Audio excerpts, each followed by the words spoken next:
11 de agosto. Santa Filomena, Virgem e Mártir.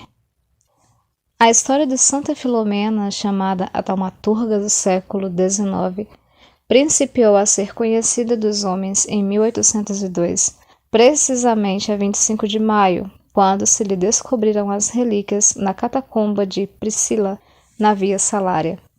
A 24 de maio, quando se processavam escavações na mencionada catacumba, os peritos deram com uma tumba que jamais fora violada. O superintendente, que era um erudito, ao se aproximar da sepultura, logo verificou que em 3 placas de terracota se alinhavam, pintados de vermelho, símbolos clássicos do martírio e da virgindade, e mais a inscrição Limena Pax Tecum Fi.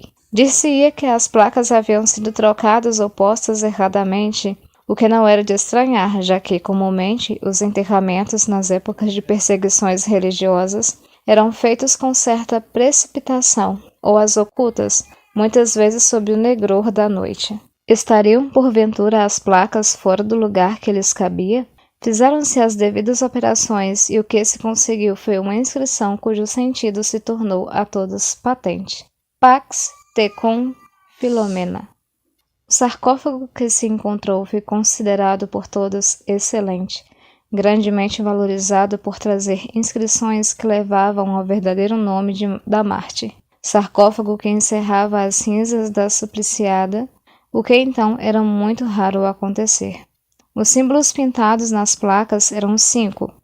Uma âncora, que significava a esperança, ou ainda o designativo do martírio, uma vez que há vários cristãos atirados às águas do oceano dos rios penduravam-se-lhe às vezes uma âncora ao pescoço. 2 flechas, uma com a ponta para cima e a outra voltada para baixo. Uma lança, flechas e lança que poderiam significar os instrumentos que levaram a morte a Mártir.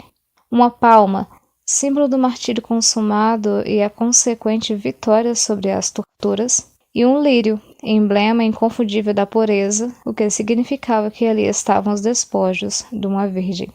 Aberto o túmulo, foram encontradas relíquias de uma mártir, cujo crânio fora fraturado, e ossos, segundo doutores, pertenciam a uma jovem de 12 a 13 anos. Num vaso havia uma certa porção de sangue completamente ressequido, coisa essa que não era de espantar, porque mais ou menos encontradiça em tumbas de mártires, substância escura que, submetida a exame, sempre dera resultado positivo, isto é, de que era sangue genuíno.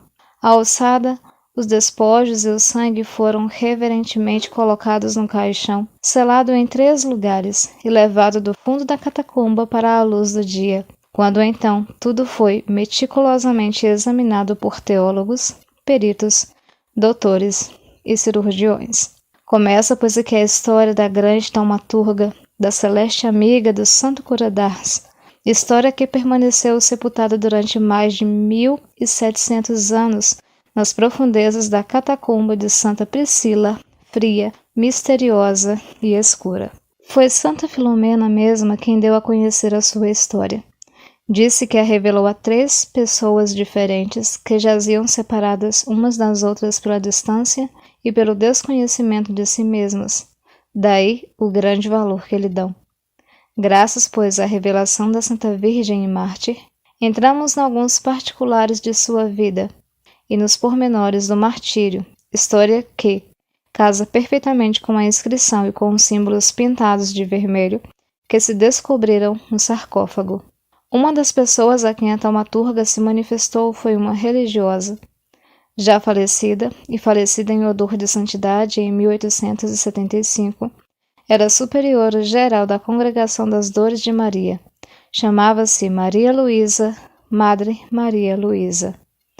Eis a revelação que lhe foi feita por Santa Filomena. Abre aspas. Minha querida irmã, disse-lhe a venerada santa, eu era filha do rei de um pequeno estado grego. Minha mãe também era de sangue real.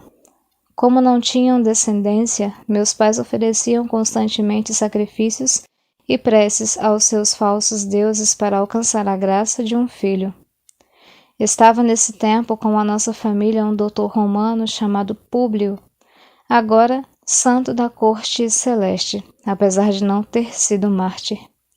Impressionado com a cegueira espiritual dos seus soberanos e comovido com a mágica que eles manifestavam, foi inspirado pelo Espírito Santo a falar-lhes da nossa fé e a afirmar-lhes que as suas orações seriam ouvidas se eles abraçassem a religião cristã.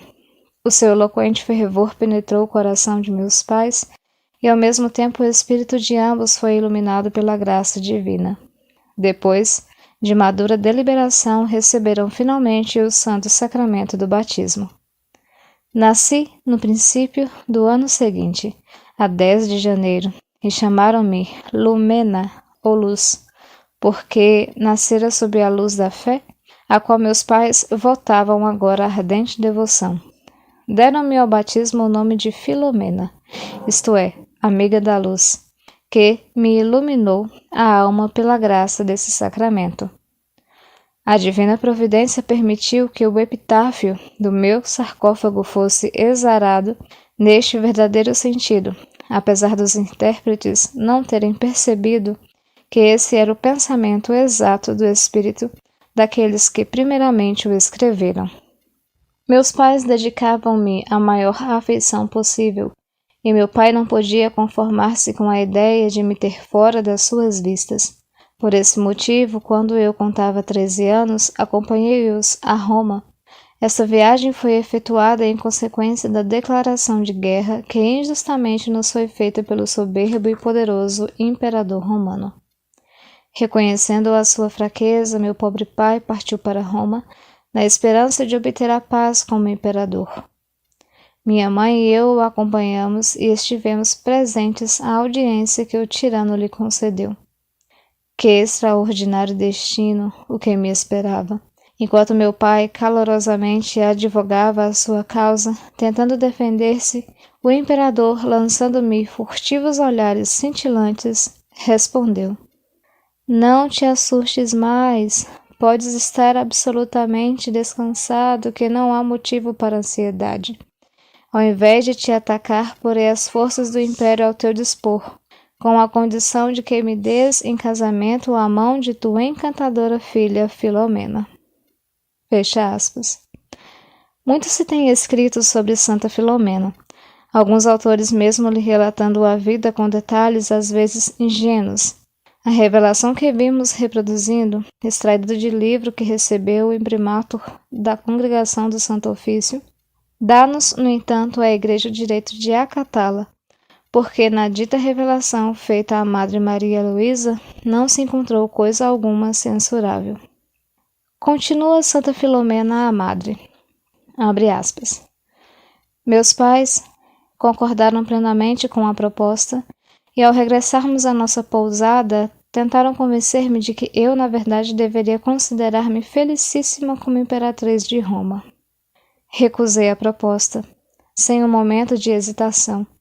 E lhes declarei que já me havia tornado esposa de Jesus Cristo por um voto de castidade quando tinha 12 anos. Fecha aspas. Prosseguiu a revelação da querida taumaturga. Abre aspas.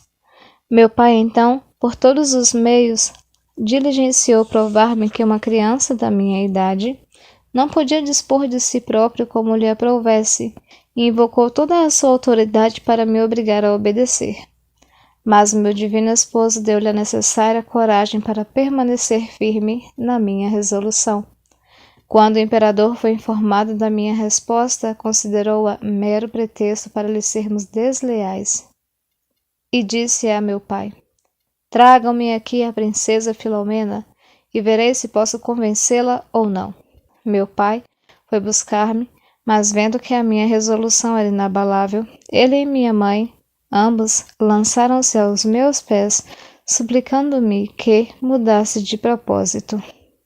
Filha, exclamaram eles, tem dó de teus pais, tem piedade de nosso reino. Eu respondi que os meus pais e o meu reino eram o céu. Deus e a minha virgindade estavam para mim, acima de tudo o mais.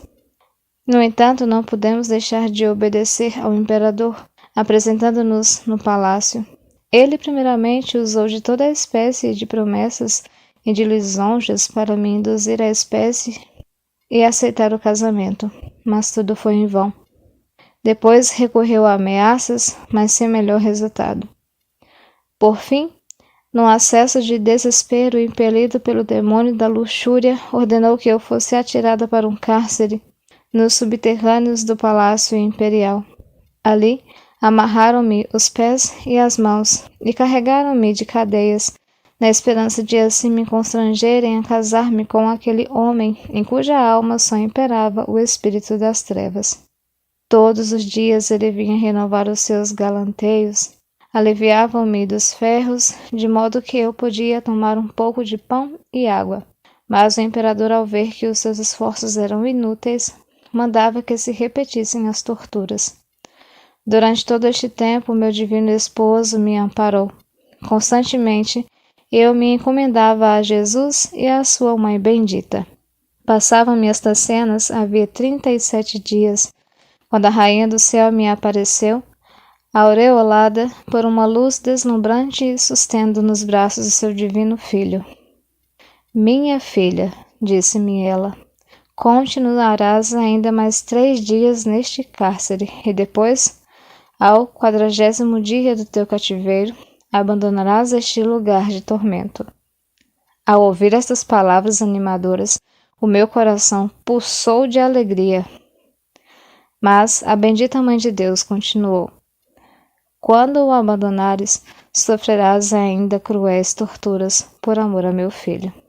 Esta nova revelação deixou-me apavorada e cheguei a experimentar a sensação de que já me assaltavam as terríveis agonias da morte.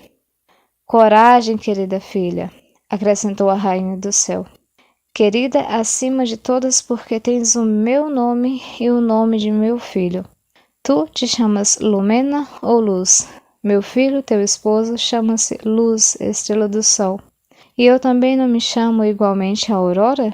Estrela, lua, sol, eu serei o teu amparo. Agora é o período transitório da fraqueza e da humilhação humana. Porém, quando chegar a hora do julgamento, então receberás a graça da divina força. Além do teu anjo da guarda, terás ao teu lado o arcanjo Gabriel, cujo nome significa a força do Senhor. Quando eu estava na terra, era ele o meu protetor. Eu agora o mandarei àquela que é minha mais querida filha. Essas palavras tranquilizadoras reanimaram a minha coragem e a visão desapareceu, deixando na masmorra perfume celeste. O imperador, perdendo a esperança de me fazer ceder aos seus desejos, recorreu às maiores torturas com o fim de me aterrorizar e, assim, conseguir que eu quebrasse o voto feito a Deus. Ordenou que eu fosse amarrada a uma coluna e cruelmente açoitada, acompanhando-se ainda o bárbaro suplício de horríveis blasfêmias.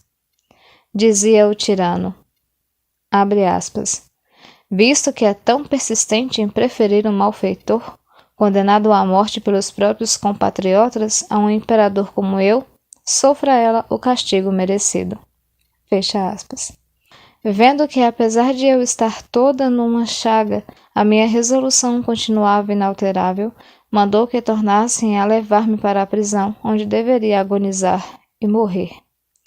Estava eu lançando meu pensamento para além da morte, esperando descansar no seio do meu esposo, quando me apareceram 2 anjos resplandecentes e derramaram um bálsamo celestial sobre as minhas feridas.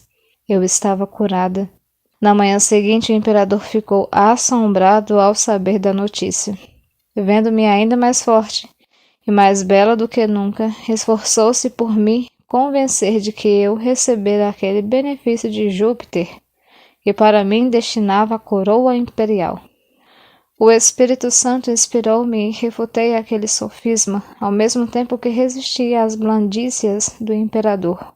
Louco de raiva, deu ordem para que me prendessem ao pescoço uma âncora de ferro e me lançassem ao Tibre. Mas Jesus, para mostrar o seu poder e confundir os falsos deuses, mais uma vez mandou em meu auxílio seus 2 anjos, que cortaram as cordas, e a âncora caiu no fundo do rio, onde ficou encravada no lodo. Trouxeram-me então para a margem sem que uma gota de água tivesse tocado nas minhas roupas. Este milagre converteu um grande número dos que o presenciaram. Diocleciano, mais obstinadamente cego que Faraó, declarou então que eu devia ser feiticeira e ordenou que me trespassassem de setas. Mortalmente ferida, praticamente morta, uma vez mais fui atirada para a prisão. Ao invés da morte, que muito naturalmente devia ter vindo, o Altíssimo fez-me dormir um sono reparador, depois do qual acordei ainda mais bela do que era.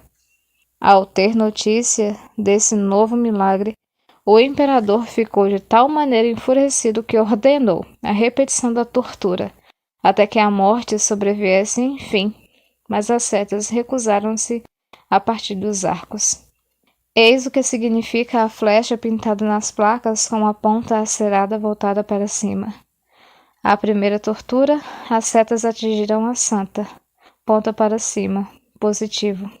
Diocleciano insistia em que semelhante fato era determinado por um poder mágico e, na esperança de que esse encantamento se aniquilasse diante do fogo, deu ordem para que as setas fossem aquecidas numa fornalha até ficarem rubras.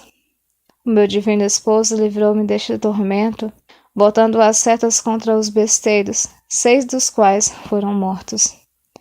É o significado da seta cuja ponta está voltada para baixo, não atingindo a Marte, mas aos atiradores, o fator negativo.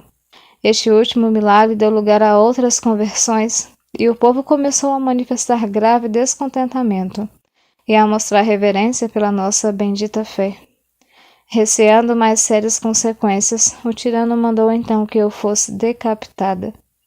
A minha alma gloriosa e triunfante ascendeu ao céu, onde recebi a coroa da virgindade que mereci por tão grande número de vitórias. Foi às 3 da tarde de 10 de agosto, numa sexta-feira. Eis aqui as razões, porque Nosso Senhor quis que o meu corpo fosse reconduzido para Mugnano a 10 de agosto e porque Ele operou tantos milagres nessa ocasião. Santa Filomena, rogai por nós. Também hoje comemora-se Santa Susana, mártir, São Gerardo, São Gerry, São Taurino e Santa Gilberta.